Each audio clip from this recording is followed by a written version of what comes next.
Ladies and gentlemen, welcome to the Good Gamers Podcast, 8-Bit Banter. Let's talk video games. So, all the shit that was announced recently. There was a lot of shit that was announced. A lot of shit. Holy shit.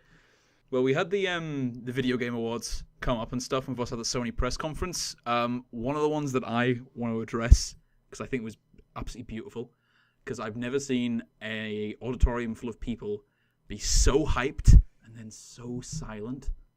It's with the Final Fantasy VII coming to PS4, and everyone's always wanted that. Like, they did the PS3 tech demo of Final Fantasy VII, you got Cloud jumping off the train, coming into Midgard, and I was like, holy fuck, this sounds amazing. They're just doing the PC version upscaled. So it's a port of a port, and they're going to have, like, the original soundtrack. And the problem is, the PC version of Final Fantasy VII isn't the best one, because it had, like, terrible sound design. You got, like, MIDI files. Like, have you guys played Final Fantasy VII before? No, I haven't. Yeah. Oh god, you need to get on that. But the only one I could probably get is the PC version, which Steam sales come soon. So I'm gonna wait and see if it goes on sale. It's worth getting. I'll be honest. It's one of those games that sort of like it's timeless, and I wouldn't say it's the best Final Fantasy, but a lot of people would, and it was a lot of people's jumping in point of the series. Well, but a lot of people compare. This is one of the things that I want to jump on. No, this is important. The thing with the PC version, I think they might have fixed it now, but the sound was terrible. And Chris, if you've played Final Fantasy, especially 7, you'll understand me when I say this. You know the Sephiroth theme? Yeah. Imagine that with no vocals. What? So you know the whole Sephiroth thing that happens? Yeah. No. But like that. Yeah. How does that even happen? Really poor, piss poor porting, and they basically made MIDI files of all the soundtrack in Final Fantasy VII, and it's a terrible port, absolutely garbage. And it came out on Steam. I think they've patched it since, but it had all this bollocks about having to be online, and you have to like create a Square Enix account and always be online to play a single player game, which is really strange decision. And that's now coming to PS4, guys. So be happy, like bend over and get shafted by Square Enix. You're gonna buy it anyway. Like, it's a thing. It's a nightmare. But look, there's also a lot of other stuff that was announced at the Game Awards. Oh yeah, Zelda. They showed off Zelda, which was very, very interesting to see. Did either of you see it? Yeah. Okay, Yeah, I watched so it. to anyone who didn't see it, the way that they've said that they wanted to make Zelda was sort of like Skyrim now. So they wanted a very open world, sort of like how the original Zelda was. You can take the dungeons in any order. There's going to be extra dungeons. There's going to be a ton of secrets. I was slightly let down by it because it just, from what they were showing, it wasn't entirely impressive. It was a very... what they considered a densely wooded area. It was a few trees. It was mostly plains. That said, it was beautiful looking. The colors are really well done. The few things that upset me with it were, when you hit someone with an arrow and you hit them in the head, it makes a metallic sound like it's hitting a shield, which doesn't make any sense to me at all. I don't know. It's still early days with stuff like that, though, isn't it? They can fuck around with all the sound and shit like that later. Yes, they could. It's a very strange decision choice to even consider that. And it was what's his name? The creator of Zelda. I always forget his name. Robin Williams. Keep going. Okay. It wasn't Robin Williams. It doesn't matter. Him and Sakurai were introducing the game. No, it was Shiggy. It wasn't Sakurai, it was Shiggy.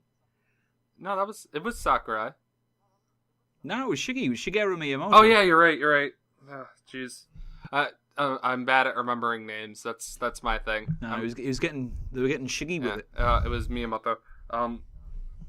So it was him and Miyamoto, and they casually mention, how's your Star Fox game going, Miyamoto? And he says, oh, what? Don't worry about that. It'll be out next year. So sometime in 2015, before Zelda, they actually confirmed before Zelda comes out, we'll have the new Star Fox Wii U game. As well. And he then also mentioned there's some really fantastic things you can do with the gamepad with it. Yeah. Huh. Well, When was the last console Star Fox game? that was GameCube. Yeah. It was Star Fox Armada. That was the Jeez. last one. So Well, it's been a while. there were 2 on the GameCube. You know, still no There F-Zero, were guys. 2 on the GameCube, but Well, yeah, there was, but we don't like to talk about the other one, because the other one was Dinosaur Planet that then had Star Fox shoehorned in, yeah. and Crystal was created, and thus an entire new legion of fairies were born. But now, one of the things, like touching on Zelda, right? We need to talk about the new Zelda a bit more. I think. Are you guys in support of the open world design, Yes. or are you a little bit worried about it? Here's where my concerns. I don't know. Here's how I where feel my about it. concerns go. Is they showed off the Link, or I'm assuming is Link, but they haven't shown him off in the green tunic yet. And if they get, I know it sounds sentimental and stupid, but if they get rid of the green tunic, I think that's a poor decision choice. That shows literally how pathetic some of the Zelda fan base are. You know, if Link's not wearing green, I won't like it. No, You know, like, it's because it's because in every game the tunic is more of a symbolic relic than anything else. They well, let's be honest, they won't get rid of that. No, they probably That's won't. Like having Samus Aran. Well, it's not a case of probably. They won't. Samus Aran has never been in a different suit other than like the various suit to start off with, or the power suit. Like Mario has never worn anything different than his red shirt and His dungarees. doctor outfit. Apart from if you're playing. Yeah, but Dr. Mario's a different character, because Sakurai loves clones. This is one of the things, though, right?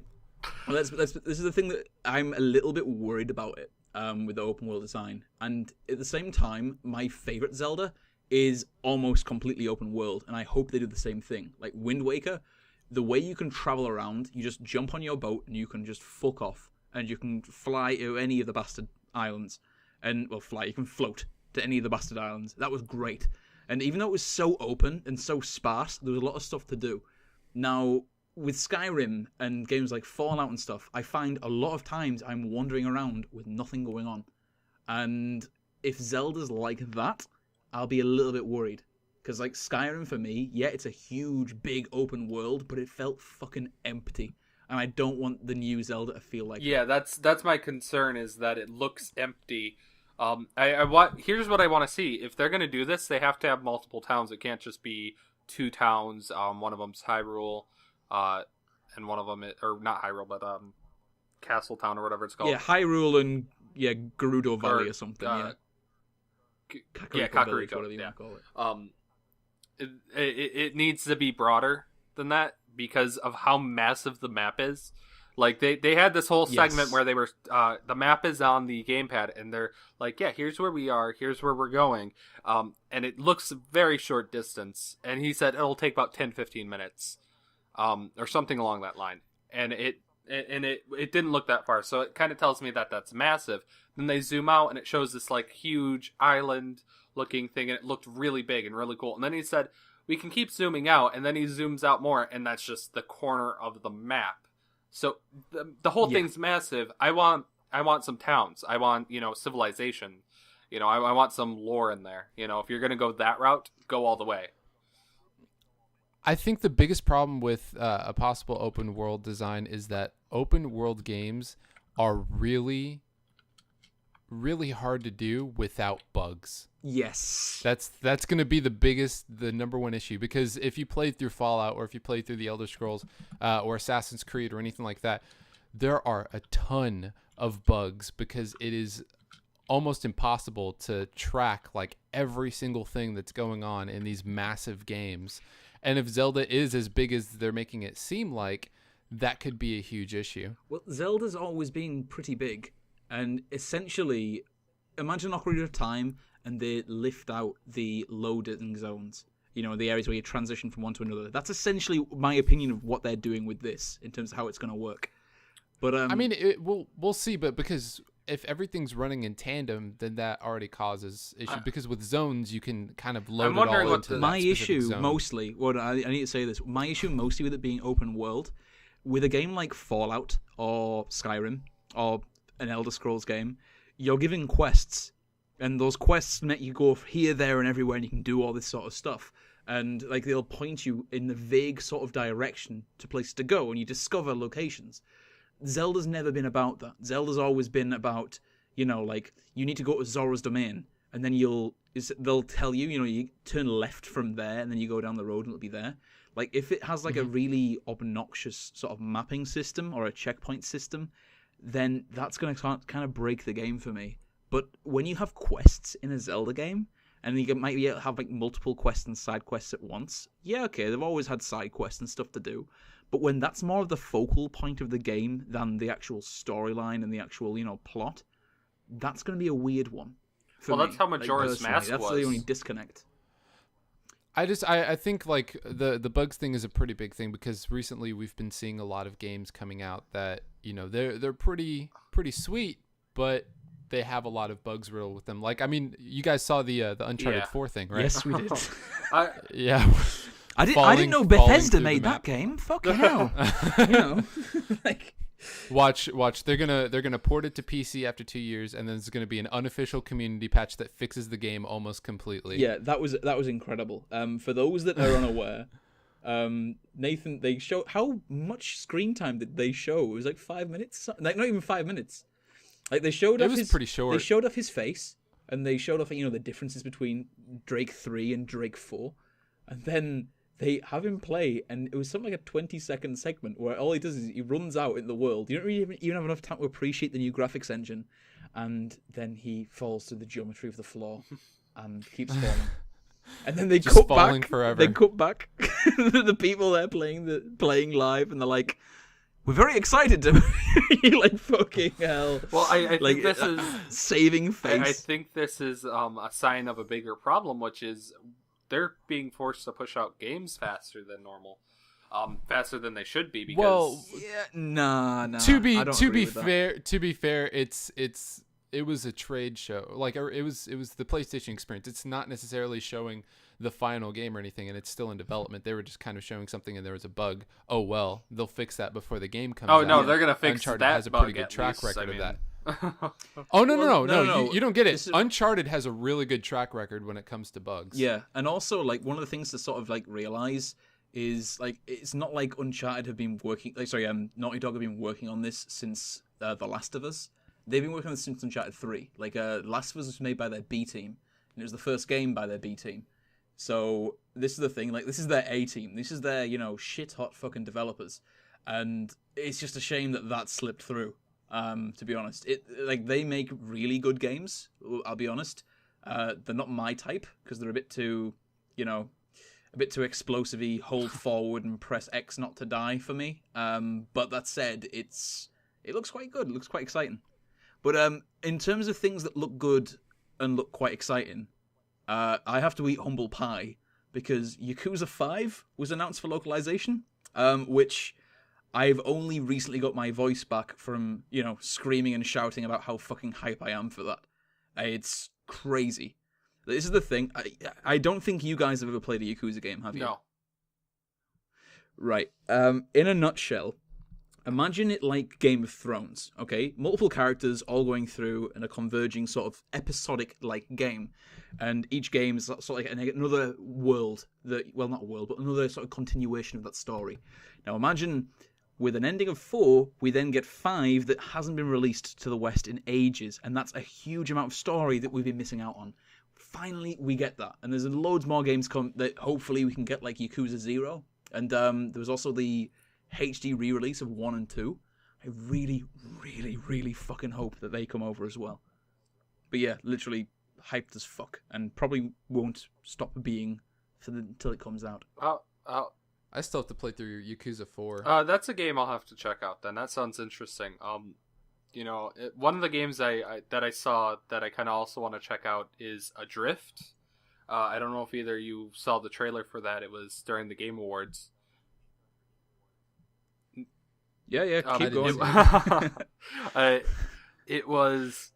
It's sort of like Gravity, but the video game. And so essentially in the trailer, it's this guy or woman, I don't know who it is, floating in zero gravity in a destroyed station, and you can see their oxygen levels in the HUD going down, down, down. And by the end of it, they're in space and they find a tank of oxygen and they're reaching for it, but they're also just about to run out of oxygen. So it cuts out right there. It's like, what's gonna happen? It's very vertical slice, wasn't it? Though, let's be honest. Yeah, it didn't tell you anything about the game. That's why I got to keep my ear to the ground on it, because it could either be something amazing or it could be a piss poor, horrible game that tries to do something but disappoints everybody.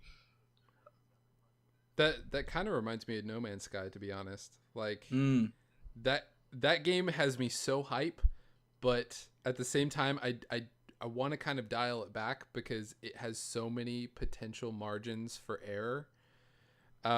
Because it looks like everything that, like a science fiction version of Minecraft, essentially. It's a universe simulator, isn't it? Really? Yeah. It looks fucking amazing. And like just the information that that they've been bringing out is just ridiculous. Like, for instance, they were saying that you could get several trillion worlds generated out of this thing, at least. It was probably more, but but Borderlands do that as well. With you can get 7 trillion guns, and like it's that's true. But worlds are more impressive than generation guns.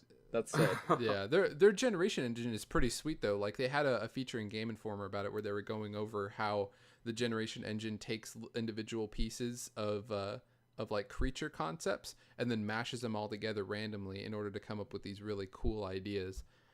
And we'll see how it plays out. It's the game Spore should have been. That's probably how it's gonna Oh win. my god! Like, this is the thing that I'm really fucking That's what it hyped makes me for think of. No Man's Sky. Especially because it's getting a PC release. It's not just going to be a console exclusive, but it's one of those console exclusives with huge, like quotation marks. Another one that's coming like that as well, which is a console exclusive, and it's also coming out on PC. I don't know how big you guys are into your fighting games, but Street Fighter V's coming, and I'm pretty hyped for that. Like, one of the latest trailer they've shown off Charlie, and they went really for the heart with it. Like, we're the gamers. We do things, we excel. We find a mountain, we climb it. And I'm like, dude, it's fucking Street Fighter. You're not selling me insurance. Yeah. But it looked really fucking cool, and it shows how much love they have for the actual community. Like, it showed off the Daigo parry and shit like that. So it's got like, they've really understood their fan base, because it's a really niche game, sort of getting people like big hardcore fighting fans on board. And if that's the path they're going with it, it kind of looks like they have parries in it. I can't really confirm yet, because the focus system in 4 I wasn't a fan of. I fucking love Third Strike though, and it looks like they're going down that path. But yeah, like, that's one of those games that I'm going to mark up and say that's going to be fucking Game of the Year contender for me. It'll be interesting. Yeah, I mean, I'm more of a Tekken person, but I'm going to look at it. Limb-based fighting games. I prefer them. I'm actually a Mortal Kombat type person. To be honest, I like, the reason I like it is it was just the game I played when I was little. To be honest, I never got a chance to really get into Street Fighter or any other. It's too slow for me, Mortal Kombat. Like, Mortal Kombat was the game where after you finish a fight, the cool shit happens. Yeah.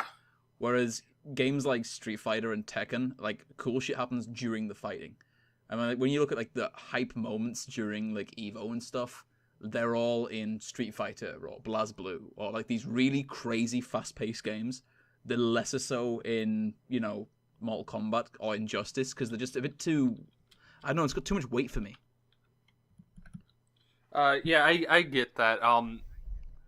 It's just, for some reason, I've really enjoyed what NetherRealm Studios has been coming out with, especially recently with Injustice and the Mortal MK9. I think they're the only fighting game company, or guys that make fighting games, that actually have a focus on story, but like do it really fucking well, which is weird, because like it's a focus that's never with anything else, and they also have like really good focus on the competitive scene, because like Injustice tells you how many frames each attack is, and when they patch it, those variables change. So like, they're really fucking good for things like that. At the same time, it's a little bit off the path. So we'll have to be honest here, right? This year has been pretty shit for games. Polarizing? Yeah. It's been pretty divisive. Like there's been some pretty good stuff and some pretty shit stuff. I'd say more disappointing than shit. Like things not living up to hype. I would. That's true. I mean, shit is more dramatic, but you get the point. Like there were a lot of games that had really good concepts and whatnot. I think, and I blame the new generation of consoles for it. But I feel like a lot of the games that have come out just haven't lived up to any hype that they've generated. Yeah. No, like, because, for instance, my best game of the year is The Wolf Among Us, just because of how well it captured, like, the Fables world, and just how the decisions really felt like they had an impact, even if sometimes they really didn't.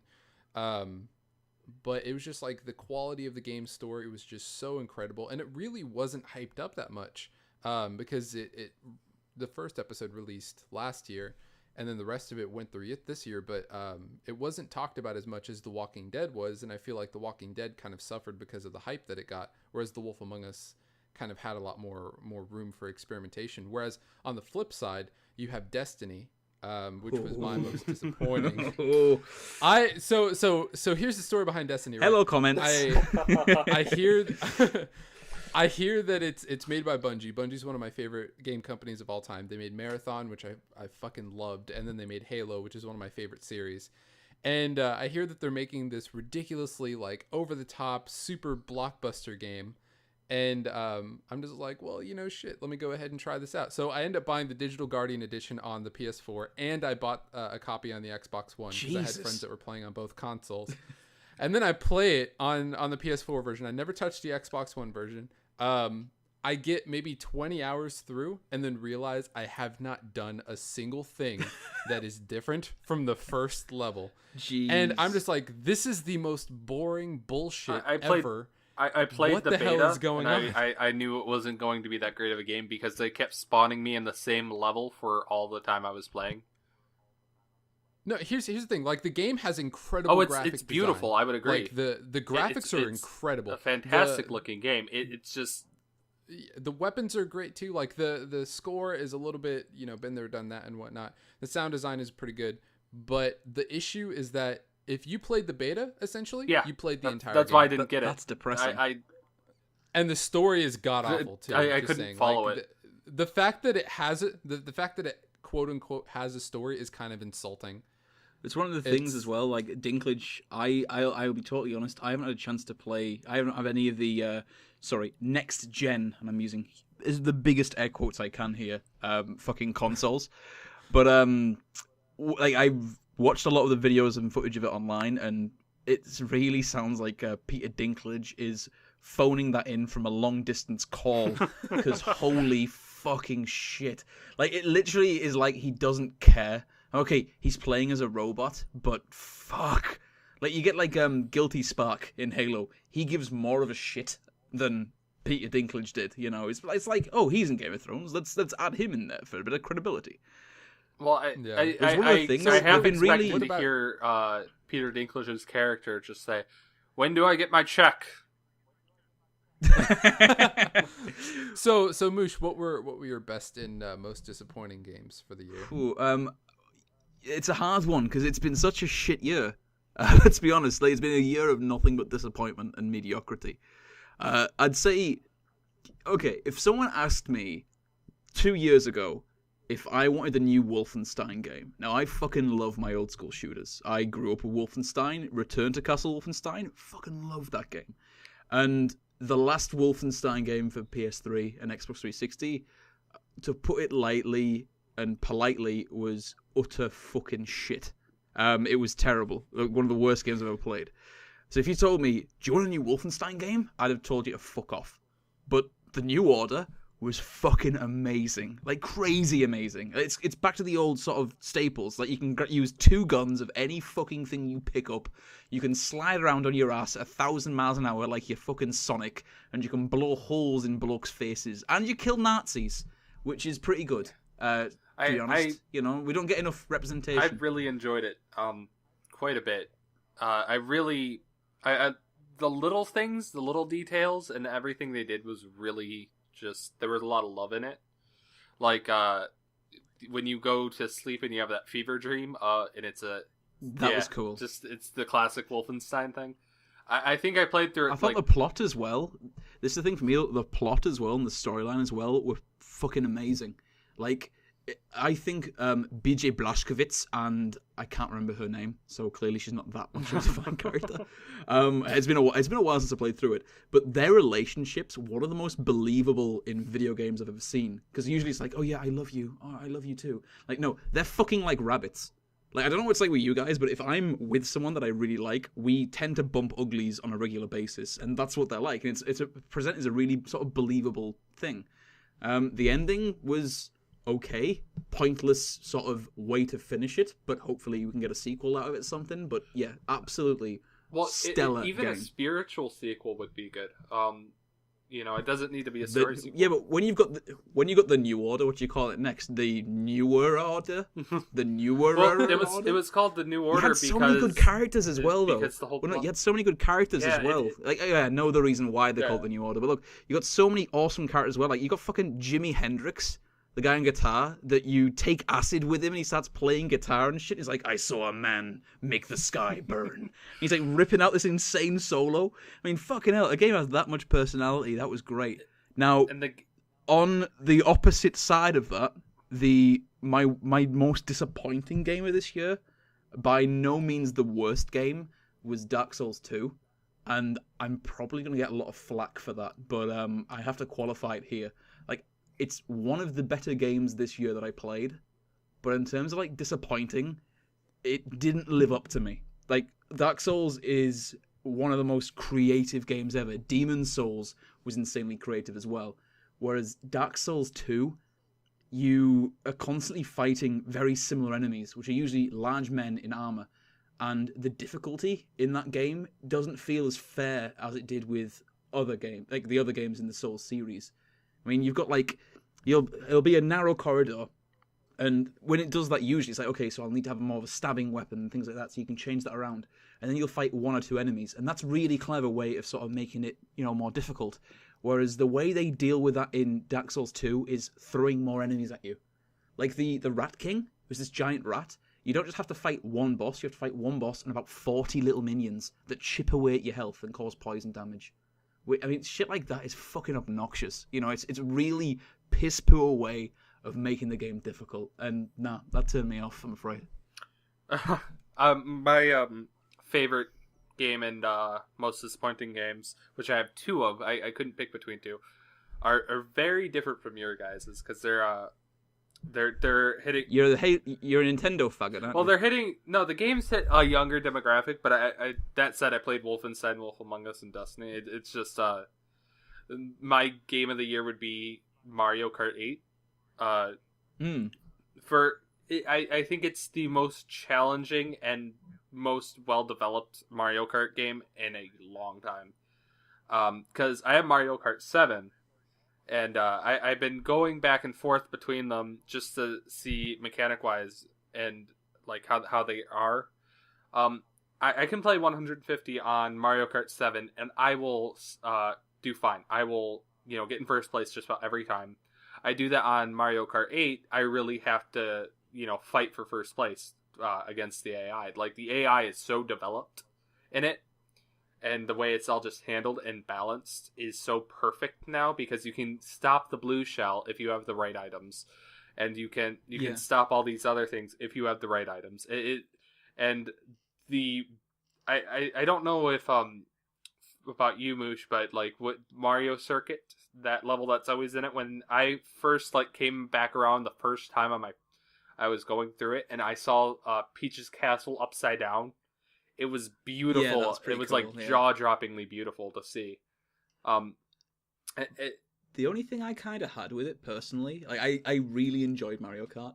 But can you name any really outstanding new courses compared to the classic ones? Name-wise, no. But the slopes, that the one where it's all one lap. Yeah, that's one of my favorites. Yeah. But it's the thing for me. They don't have as much character and personality. No, the DLC's even worse with that, and I would agree with that. That the DLC, they have certain levels that are okay and good, and like the Hyrule Castle or Hyrule Field or whatever it is, it's cool. But then you have like the Twin Peaks, which is the most generic like slap in the face. It looked like something they used in testing. And they just said, let's stick it in. I've got a question for you, right? You mentioned the DLC.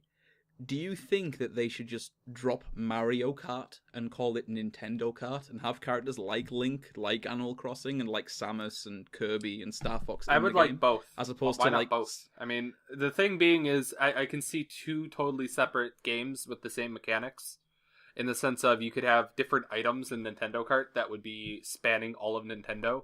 But if you were to do that, switch the series, you would have to you'd have to get rid of some of the Mario characters, which I would be fine with. They use a lot of secondary or unimportant characters like the Koopalings. They're bottom of the barrel right now, let's be honest. Like, was it Peach Gold Peach? Oh, I could... You know, I don't know why they're doing terrible. this. Like, they could put Diddy Kong in it. They've done it before. They could put King Boo in it. They could put Bowser Jr. in it. I don't know why he isn't. They could put... Like, Personally, I'd rather they like drop Mario Kart and make it Nintendo Kart. And like the reason why I don't think it could be a separate franchise is because if they do that, then Nintendo will have like 4 franchises under the belt that have Mario Kart, Nintendo Kart, if they wanted to go down that route, F-Zero, which they've not touched since the GameCube era, and then they'd also have Diddy Kong Racing that they also haven't touched in ages. And I've heard rumors that apparently Retro Studios are going to reinvent that at some point. I imagine they will. The only character they don't have from Diddy Kong Racing, or characters, is Conker and Banjo. So they have the rights to that elephant guy or something like that, I believe. Yeah, they have the rights to All Taj. I can say is if they do a Diddy Kong Racing, I'm fucking buying it. Yeah, I prefer it. I preferred on the N64 Diddy Kong Racing much more to the Mario Kart 64. But it was a much bigger and way more technically impressive game because obviously it came later in the life cycle and shit. The one thing with Diddy Kong Racing, I would want different characters than what they gave, because it was very generic. Unless maybe I never played the games that some of them were from, because Conker was in it, I believe, right? And Banjo was. So maybe I don't know where the other characters. Banjo, Conker, Tip Top, Pipsy, Timber. Crunch, those are all. And then are those all rare Bumper. games then, or no? They originally they were going to make a rare game for each character, and they ran out of time. Okay. With Nintendo, and Microsoft bought them when they were doing Cameo, and yeah, they've gone. Fuck, it's been such a shame with Rare. I think like they've gone so fucking Rare is probably one of the biggest tragedy stories you could ever listen to in the gaming community. I really hope they have a resurgence back, because I mean, like, one of the things I'm really depressed by, like Killer Instinct, which was their fucking game. I think Chris Hemsworth, the guy that voices Conker, I think, if I'm remembering correctly, he was one of the guys that pretty much designed Killer Instinct, and he came up with the concept and the plot and all the crazy shit that they did with it. But this is what I find like really depressing now, is that when they were making Killer Instinct, Rare didn't touch that. That was Double Helix. So even their own properties now are not even being worked on by them. And now that they've dialed back fucking the Kinect support and shit, maybe, they'll get actual input now on some decent games like a Battletoads remix or something. I want to see... What I want to see is I want to see the people of Rare come together, because I don't think we're going to ever see Rare, the studios, get back in the hands of Nintendo. I want to see the people of Rare come back together under the name of something else and just work from the beginning of what they, just... Basically the same mechanics that they were going to do for certain games, but different names and look, that's something, like how they did with Mighty Number 9, in that sense. Yeah. Just because I think it would be great, to have like a spiritual successor to Banjo and Kazooie. Aye. Now to my most disappointing games, I could not decide between Lego Batman 3 and The Legend of Korra. And I'm going to say this right now is I enjoyed The Legend of Korra to no end. If you play a Platinum Games fighting game, or in the sense of like Bayonetta, that's sort of what it's like. They get the feel of what they want very easily, and the bending worked great. It was really done well. That said, the story was so disappointing because it was supposed to be this canon story that took place between book 2 and 3. So when I'm playing it, the cutscenes are actual like drawn together bits of the show that they made special for it, and they are voiced by the actors. But you see Mako and Bolin for one scene. Tenzin isn't there even. Janora is like your Navi because she can do that spirit thing, and she's like, yeah, we're off at an air temple doing this, and so whenever you get stuck, she'll show up. That's where I'm really disappointed, because there are all these great characters in the Legend of Korra, because I'm a big fan of that I think could have been in the game, and I think it would have been fine to have them in the game, but they weren't. They were only in one cutscene, or were in a small portion of the game, or just mentioned, and I think that's where it's the hugest letdown, because I can't care. It's just this whole plot of Korra and Naga going across the world basically to solve this problem, and it doesn't make any sense why it's just her. It would be so much better if they had Bolin and Mako, even if they become nothing but comedic relief at this point in the show. If they were just there talking, it would give it a better world. I got you. I mean, especially since Legend of Korra is a pretty good TV series, so I mean they should at least try to put a little more effort into it. I think. If anything, they could always come out with a sequel. Yeah. Oh no, it's worthy of a sequel in the sense that it was so well done mechanically that it would be a shame if they never did, because it was so fun to play. It was just Platinum games are usually mechanically perfect. Yeah. Like Bayonetta, like Bayonetta 2. It's insane. At least for what they're going with, you have your bending, and then you can switch your bending over, so so you can combo. And then if you're really quick about it, you can switch your bending style, and you can stay within the combo. So I go from fire bending to earth bending to water bending, all within one combo. And even though it changes up how the combo goes, it just they have a way of doing it. So even though it's a very combo list is very short, it melds together really perfectly, and it's just a very fluid. Would you say that Well, you've talked about the positive points, but is it really just the plot that pulls it down? Because it's the thing when you go to the plot and enemies, because the enemies are practically all the same. Chi blockers, the mafia, and then I can't think of her name right now.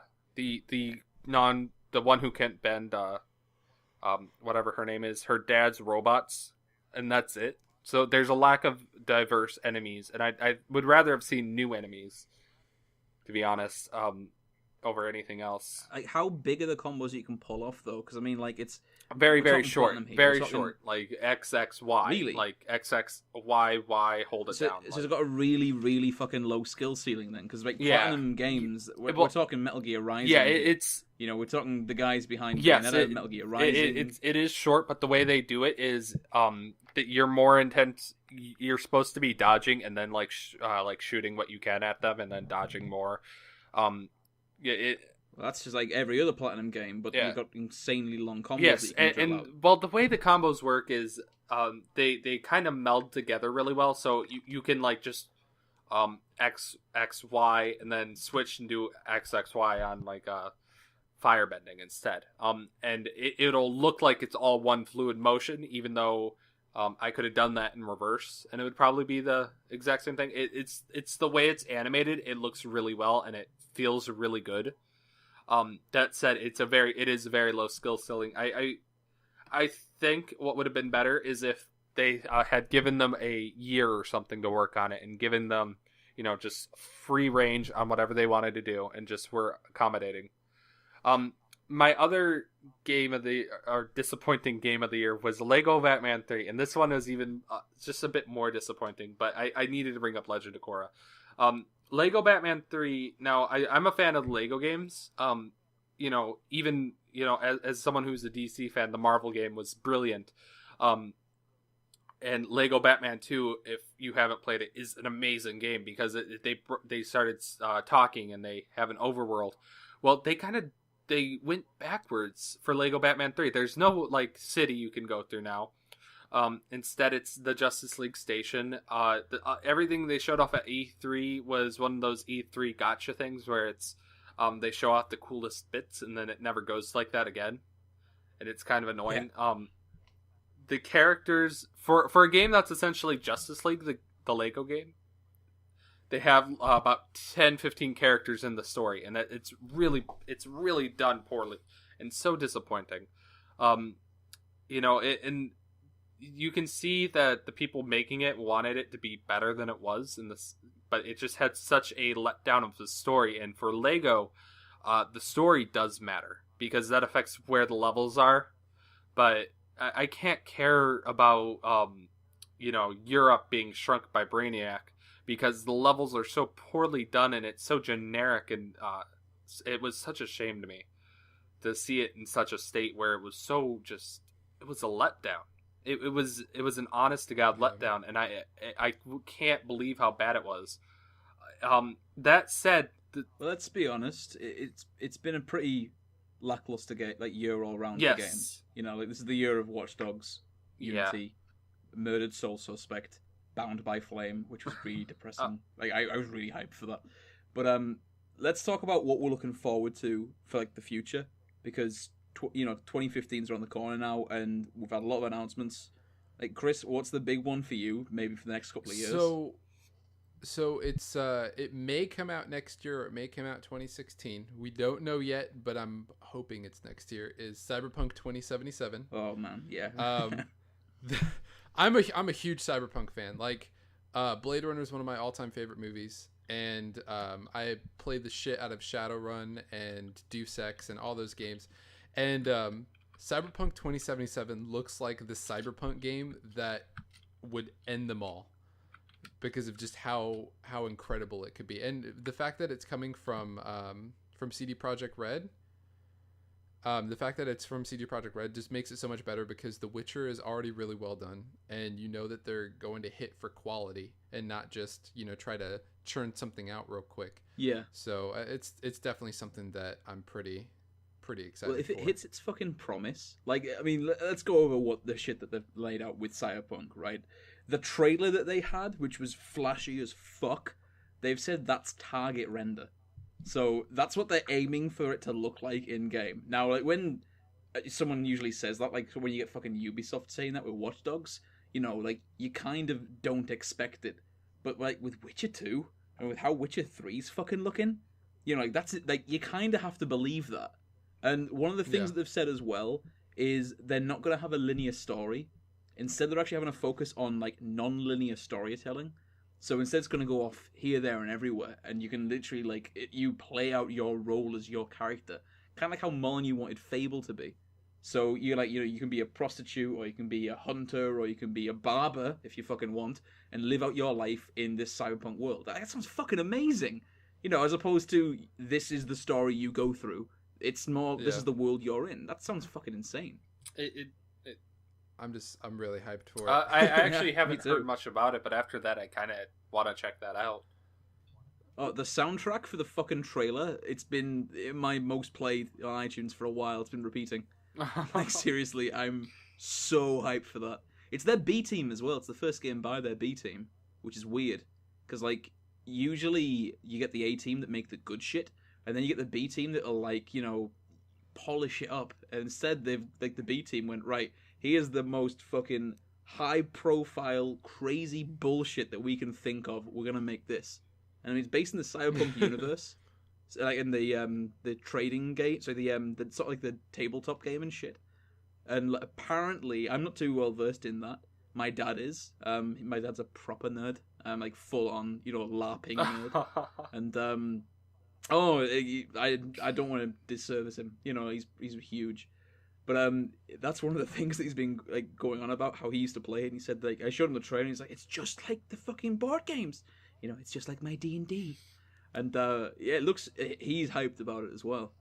Well, I have a love for most games that let you do what you want.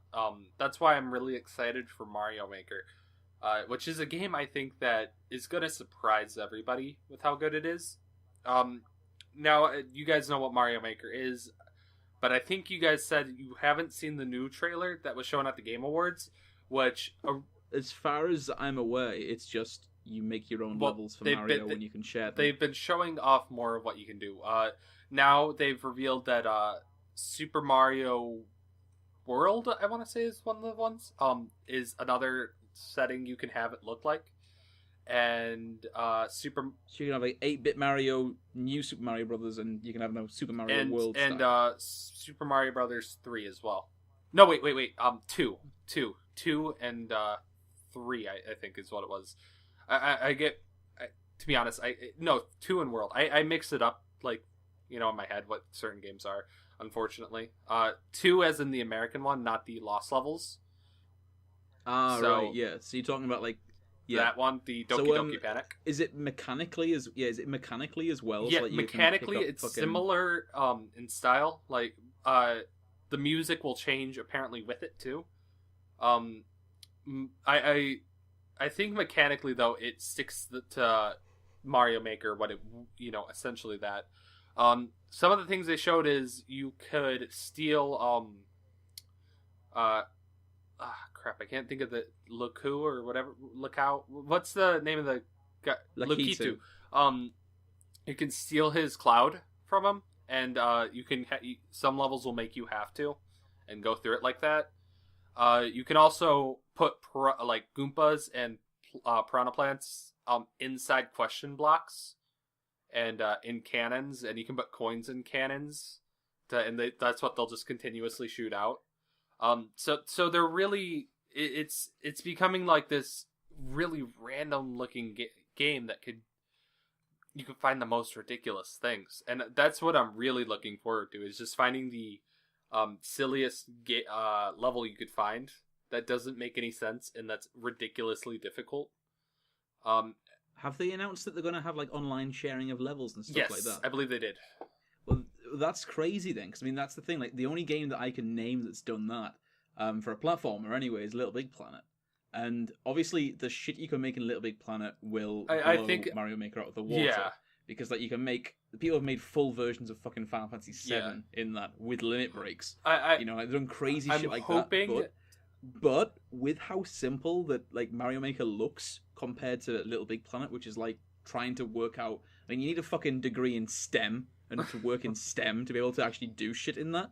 But Mario Maker looks simple enough, and I mean, fuck, we've all seen like all these crazy ROM hacks on Mario games and stuff where they're insanely difficult.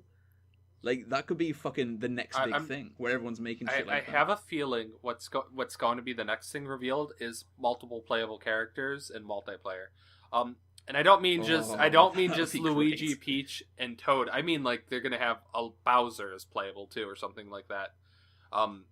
I just have this feeling like that's where it's leading to, and you can I'm guessing what they'll do is like you can mess with the way the characters look as well, like their color schemes and whatnot. Just because how malleable they're making everything, I think it would be a why not situation. I might be wrong with the color schemes, but I don't think I'm wrong with like having the playable characters, Peach and Toad and Bowser and whatnot. Especially because in the new Super Mario Brothers, the Wii one, Peach was supposed to be playable. It was supposed to be like Mario Brothers 2 again. It was the only reason she wasn't was because they couldn't animate her dress properly in time. So I think what they'll do is they'll probably figure it out by the time Mario Maker comes out and have it all set, and it'll be it. I think they're not showing everything right now. They showed a mushroom in the original trailer that like made Mario really tall and skinny. So they're clearly hiding some things that'll either be left up for a surprise or for another trailer, or a direct even. Yeah. It feels this game feels like it's going to be a sleeper hit, like in the sense of no one's going to expect it. I reckon it will be. Like fucking that's the thing when you think about it. Like that, what's it called? Fucking NES Remix. Like I thought Mario Maker was going to be like just another thing like that. Like it might be. I don't know if it's getting a physical release or not, or if it's just like because like the way they revealed it on the Treehouse, like to say one thing about Nintendo is they are very strange with how they reveal things.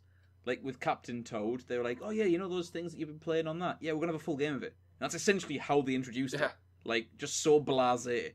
And like Mario Maker, I don't know if it's going to be a big full scale, like first party release thing on like the big fucking high up computers and on the actual shelves that you can buy off EB Games or something. Or I don't know if it's just a download only title because they haven't told me that. They hinted at a download only title in the first trailer.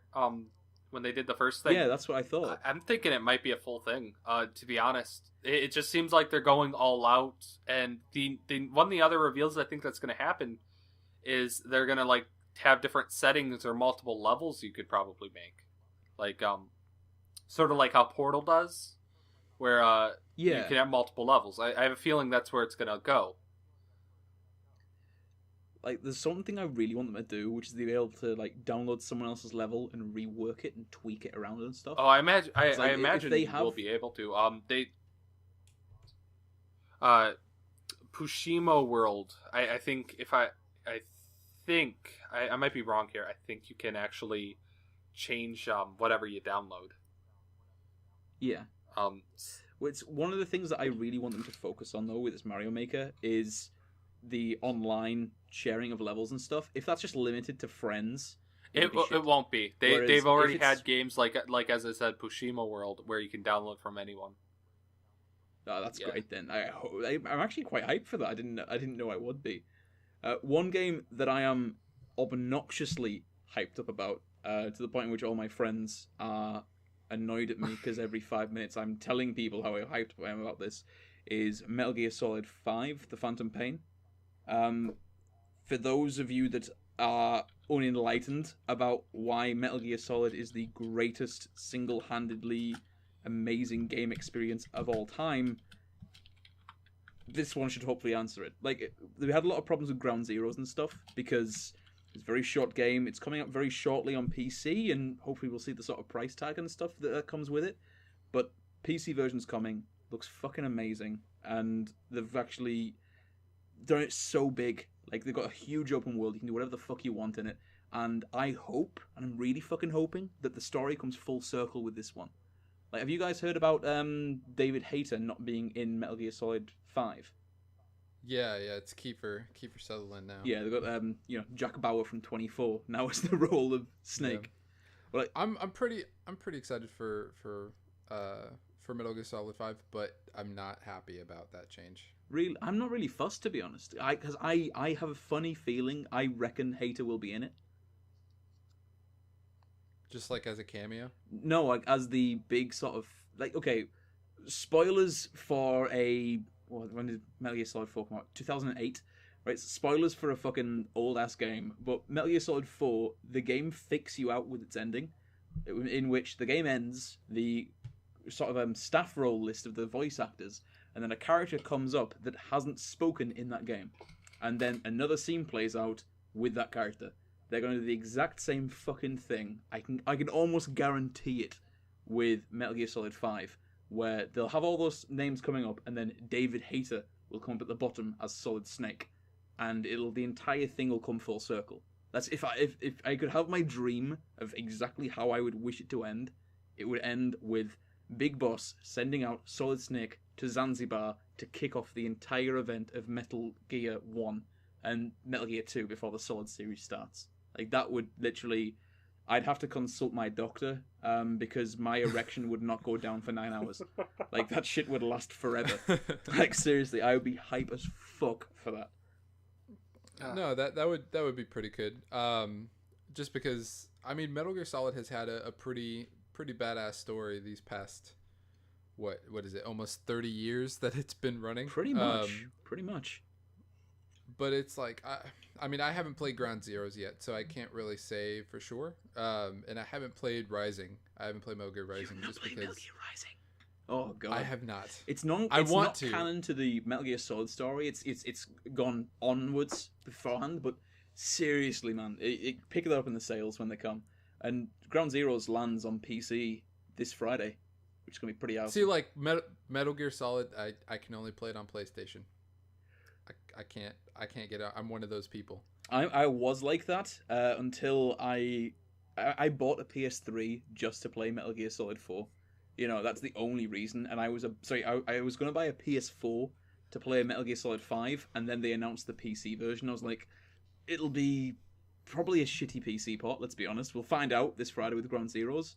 But, like, for the whole mods and shit, that's going to be great. Like, you've seen the thing with the trailer where you can, like, put a picture on a cardboard box and stuff. You know, I want, like, Barry Harrington on the front of that. I mean, that's true. It's just more or less, I don't know. It's always been a PlayStation experience. I have to play it on PlayStation or it just doesn't feel right. Even though it's a better experience on PC and you can play it with a PS4 controller.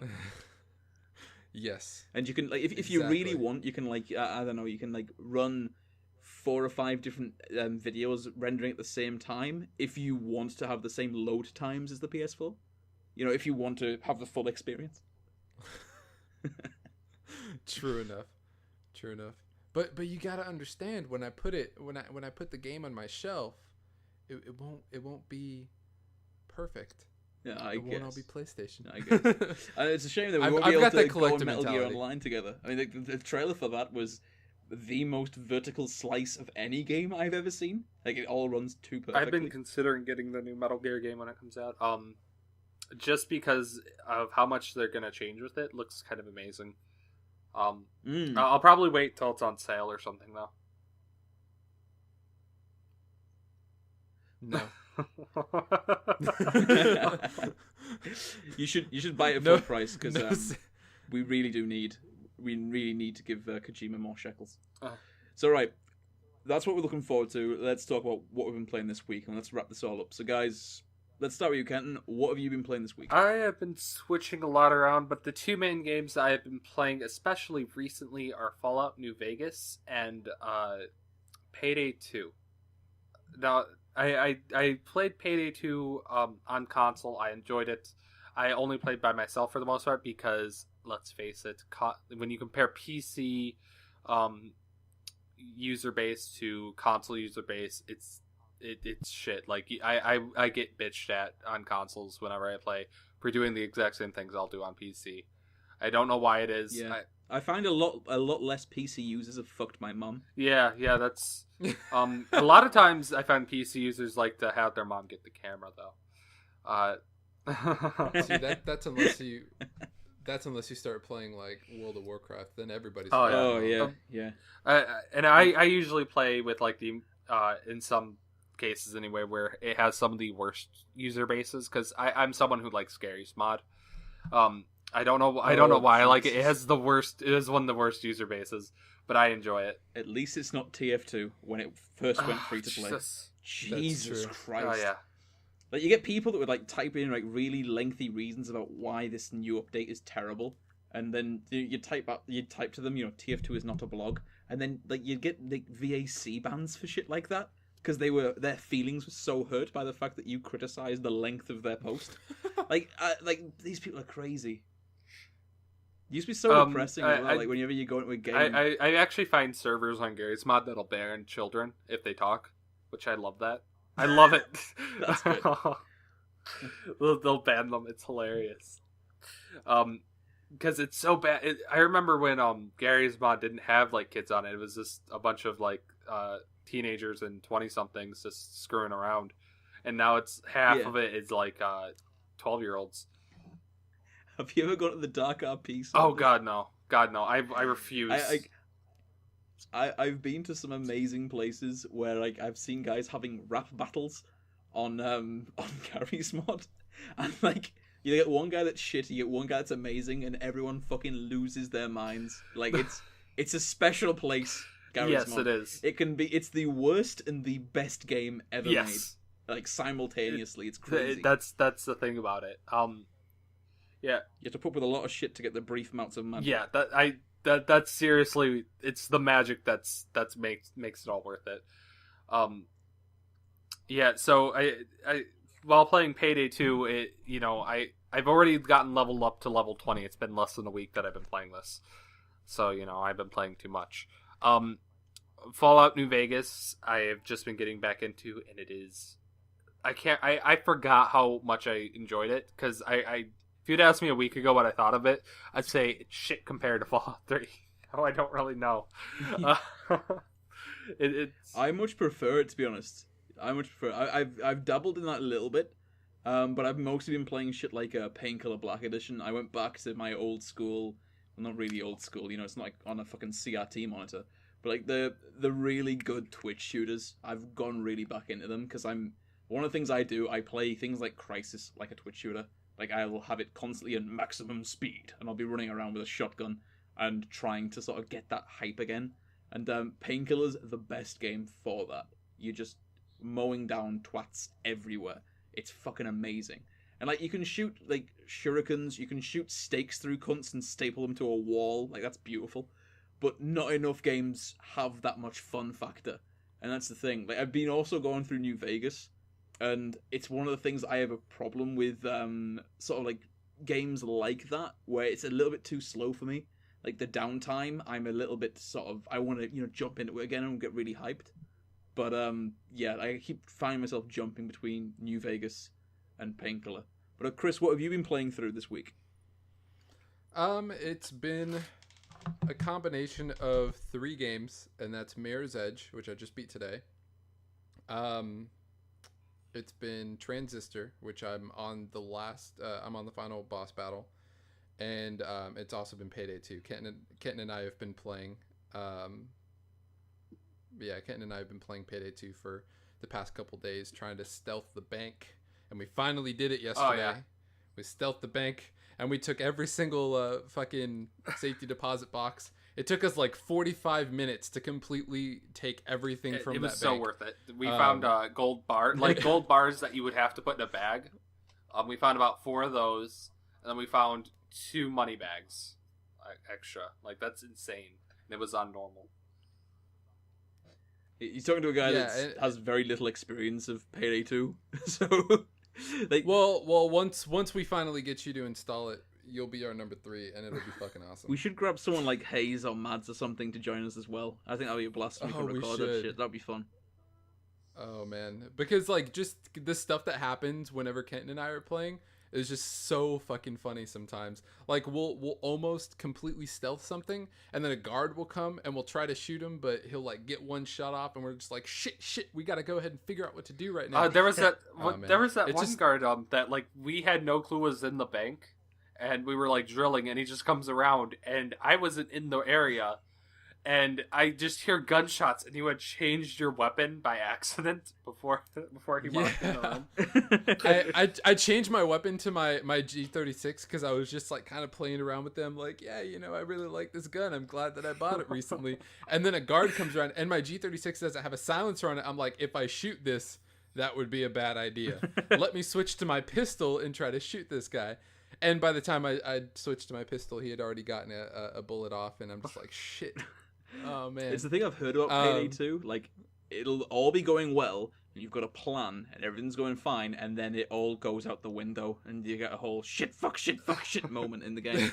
Yeah, and almost much. instantly you have like SWAT busting through. Like, I don't know what it is about that town in Payday 2. They have the best police response I've ever seen. It's Washington D.C. Like, maybe that's why. Like DC, so. After a minute of someone calling, you have SWAT at the ready. Yeah, no, and it's not just like a van full of SWAT. It's like 17 vans of SWAT and 14 helicopters. Like they already have snipers ready. It's like the National Guard is invading this fucking There's bank. a level that you get the National Guard.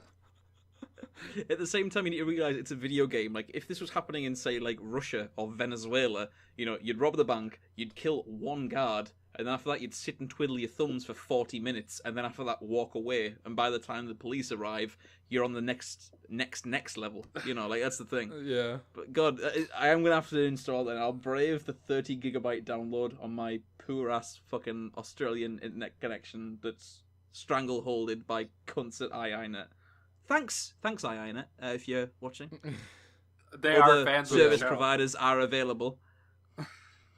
But yeah, we'll have to go ahead and hop on that sometime. But yeah, so those are the games that I've been kind of playing this week. But yeah, so that's it for the episode of 8-Bit Banter. I'm gonna go ahead and bury this dead body now. No, that's fair enough. Yeah. Have you asked Siri where to put it? I'm gonna ask Cortana. Oh, Jeeves. Jeeves, yeah, that works too. Yeah. Just call someone to do it for you.